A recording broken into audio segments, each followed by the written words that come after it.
Are you tired of your boring, sad, old life in the failing Byzantine Empire? Do you want to live in an ethnically diverse state that encompasses Turks, Greeks, Armenians, Kurds, and Arabs? Do you hate Europeans and Shia Muslims? Actually, don't answer that one. Well, then you should come on down to the Ottoman Empire. It's located right here, just off the coast of Greece. If you can't make it there, you can probably find us in one of our many different vassal states or imperial provinces, which includes present-day Vienna, Hungary, the Balkans, Greece, parts of Ukraine, portions of the Middle East now occupied by Iraq, Syria, Israel, and Egypt, North Africa as far west as Algeria, and large parts of the Arabian Peninsula. Who said Europeans were the only ones who could expand? Don't just be a woman, don't just be a man, be an Ottoman. God, that was a terrible slogan. Roll the intro.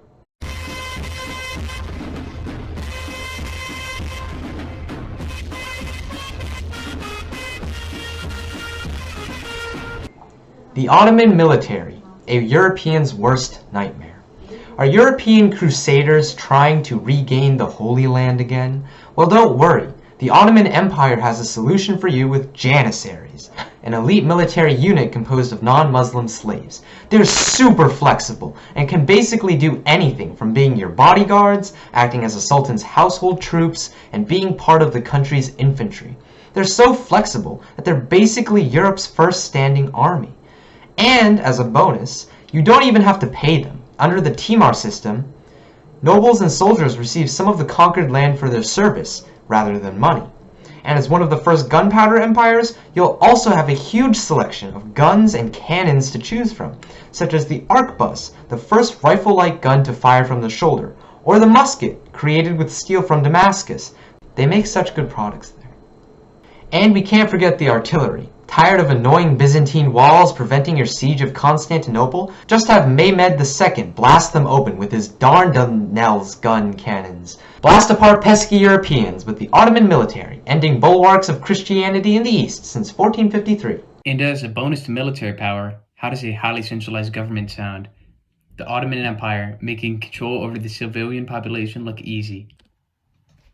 The Sultan has absolute power, but he shares it with advisors in the House of Osman, which can include people like the Grand Vizier, Askari, and Ulama, and the Divine Council.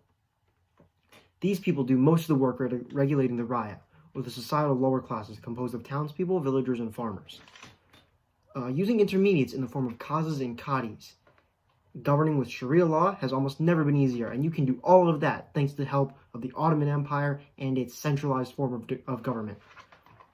What's that? You're not a Muslim? Then I'll offer you a special deal of chilling as a dhimmi, free to practice whatever religion you want as long as you pay taxes, designated by the Sultan, whether you're Christian or Jewish. And if you're Jewish, well, there's probably no better place to be exiled to at this point, because hey, at least you can practice your religion.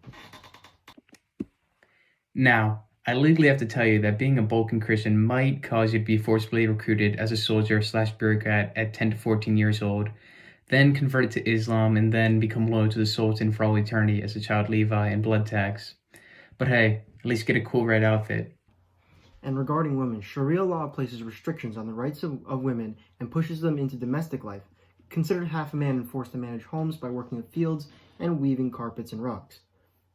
That doesn't sound great unless you're a woman of the upper class in the imperial harem. Sure, you might face oppression from time to time, but you can sometimes actually end up having a lot of political power in a sultanate of women, which is exactly what happened from 1533 to 1656. So it's not all bad, right? Aw man, I really hate to see the Byzantine and last remnants of the Roman Empire disappear. If only there was some way to... Fret not. There's plenty of Byzantine architectural and artistic influences in the Ottoman Empire. We take syncretism to the next level here in Istanbul.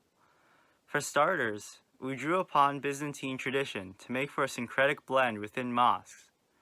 This can be most notably seen in the construction of domes. See this awesome building? It's called the Hagia Sophia Cathedral and was a huge architectural feat for the Byzantine Empire. Even though Constantinople has been turned into Istanbul, you can still see Byzantine architecture influence the construction of mosques. Take for instance the Süleymaniye Mosque in Istanbul. As you can probably tell, Mimar Sinan The mosque designer obviously took some cues from the Hagia Sophia. Plus, the main reason this stunning structure even exists is because a very rich ruler named Suleiman I ordered it to be built, in addition to other artistic feats. Kind of like how some other regions created art. Ottoman art during this period is so good, historians call it the golden age of art and architecture. Wait a minute. Look at the interior use of light and emphasis on shadow, all leading to an intricate and complex interplay of shaded and sunlit interiors. And that's not all.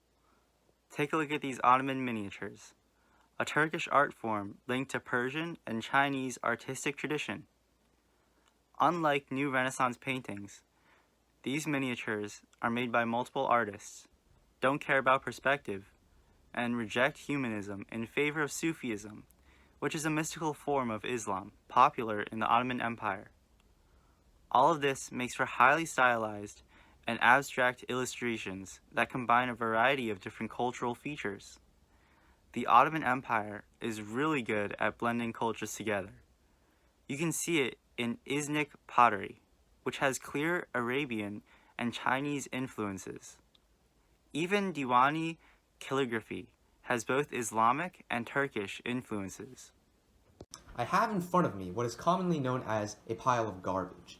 You probably know it by a different name, specifically European mechanical clocks. You probably also know that these things are terrible, inaccurate, and a complete pain to use. This thing is off by like 30 minutes. You deserve better than that, which is why I'd like to introduce you to Taki Aldan's mechanical clock. It features cutting-edge technological features, like being able to tell the time in minutes, being accurate, being based on astronomy. Buy one now and we'll also include a watch that has those very same features free of charge. Astronomy? Where's that coming from? I'll introduce you to the Constantinople Observatory of Talgaudin, which produces astronomical catalogs. Not only does it use handy decimal points in observations, but it actually produces catalogs more accurate than European technology. Move over, techno branch and Nicholas Copernicus. Talgaudin figured this out years ago. By the way, do you know who this guy is? Of course you do. He's an Italian named Giovanni Branca, the inventor of the steam engine. Except, that's a complete lie. Talgaudin actually discovered how to turn steam into power years before Branca ever did. I think it's safe to say that the Ottoman Empire is certainly a leader in global technology. Created the first world map to include the Americas and Antarctica, had some of the best guns and cannons around, produced amazing naval technology, had formal education for women, medicine research, and the development of hospitals and healthcare, all at the Ottoman Empire. Europeans and Safavids hate him. Find out how this one empire taxed trans-regional trade with this one simple trick. Are you a struggling merchant looking for shelter in the scorching desert? Not to worry, because the Seljuk Turks were our predecessors, we've inherited an extensive caravanserai network. You can trade everything from decorative calligraphy, painted ceramics, Persian carpets. Wait, where did you get those carpets from? Well, it's okay. Thanks to our advantageous geographical location, imposing trade embargoes is a great way to assert dominance over the Eastern Safavids. Also artillery. That works too. As long as you're not a Safavid silk trader, you'll probably be fine.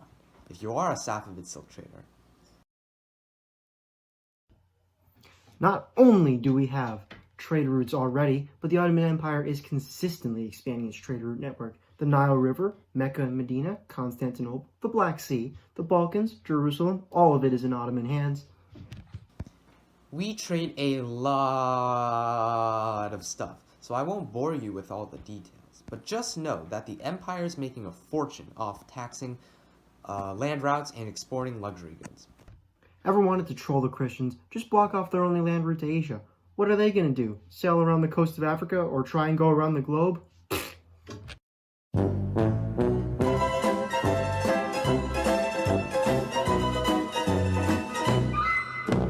The Ottoman Empire made a lot of money taxing vassal states in the early modern period, just like you can make a lot of money with today's sponsor, the Iltizam system.